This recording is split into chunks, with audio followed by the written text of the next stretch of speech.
बेटियां दुख दर्द बांटने आती हैं, जमीन जायदाद नहीं। विकास और कविता की शादी को अभी 2 साल हुए थे। दोनों अलग अलग ऑफिस में काम करते थे। एक दिन विकास घर जल्दी आया तो उसे कविता घर पर ही मिल गई। क्या बात है, आज ऑफिस से जल्दी आ गई? नहीं, मैं आज ऑफिस ही नहीं जा पाई। आपके जाने के बाद मम्मी का फ़ोन आया था। पापा की तबीयत ठीक नहीं है, वे मुझे याद कर रहे हैं। अरे तो इसमें सोचने की क्या ज़रूरत है, उनसे मिल आओ, उन्हें भी अच्छा लगेगा। वैसे भी वे दोनों गांव में अकेले रहते हैं। तुम्हारे भाई भाभी तो शहर में रहते हैं। हाँ, पर अकेले जाने में बहुत परेशानी होती है। गांव तक का रास्ता भी कठिन है। क्या आप मेरे साथ चलेंगे? हम 2 दिन में वापस आ जाएंगे। मुझे तो ऑफिस में बहुत ज़रूरी काम है। एक काम करो, 2 दिन बाद का प्रोग्राम बना लो। मैं कल ऑफिस में छुट्टी के लिए बात कर लेता हूँ। ठीक है, आप कल बता देना तो रिजर्वेशन करा लूँगी। अगले दिन दोपहर को कविता विकास को फ़ोन करती है। विकास, आपने बात कर ली छुट्टी के लिए? कब निकलना है? हाँ कविता, कल का रिजर्वेशन करा लो, हम कल सुबह निकल जाएंगे। अगले दिन दोनों ट्रेन से गांव पहुंच जाते हैं। कविता और विकास जब घर पहुंचते हैं तो उसके पिता अंतिम सांसें ले रहे थे। उन्हें देखकर कविता फूट फूट कर रोने लगती है। माँ, आपने तो कहा था पिताजी की तबीयत ठीक नहीं है, ये इतने बीमार थे तो पहले क्यों नहीं बताया? हम इन्हें शहर के किसी अच्छे हॉस्पिटल में दिखा लेते। बेटी, तेरे पापा ने जिद पकड़ रखी थी कि वे अपना अंतिम समय यही गांव में बिताना चाहते हैं।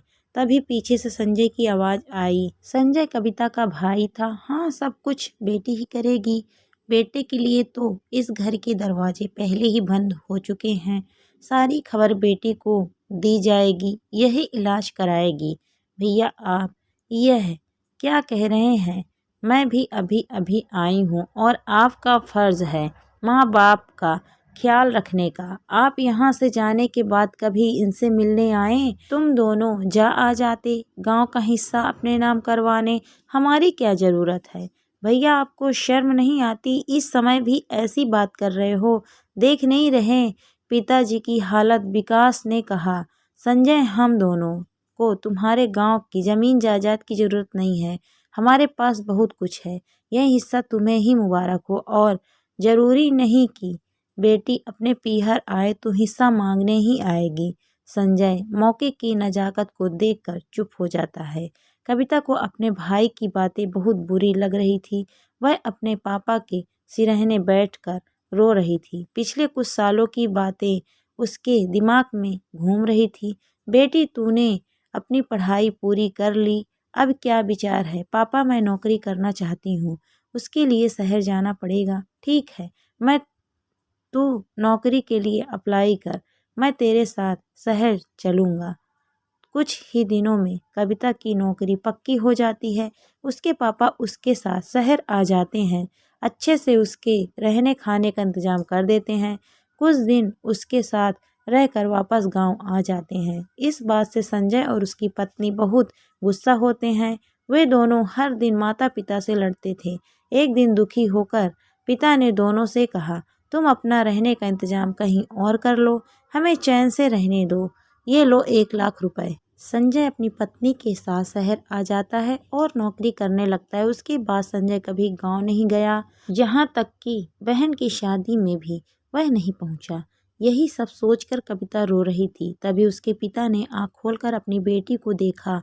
उनकी आंखों में अब पहले जैसी चमक नहीं थी, अकेलापन और उदासी छाई हुई थी। उन्होंने एक बार कविता को देखा और एक बार अपनी पत्नी को देखा, जो उनके पैरों के पास बैठी रो रही थी, जैसे वे कह रहे हैं कि मेरे बाद तेरी माँ का क्या होगा।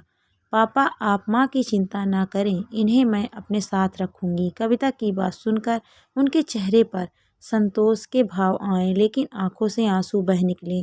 कुछ देर बाद उन्होंने आंखें बंद कर ली और कुछ ही देर में प्राण त्याग दिए। 13 दिन तक घर में रिश्तेदारों का जमावड़ा लगा रहा। रीति रिवाज होते रहे। राहवी के बाद सब चले गए। विकास, क्या हम माँ को अपने साथ रख सकते हैं? हाँ, क्यों नहीं, लेकिन मेरी एक शर्त है, कविता ने कहा। वह क्या?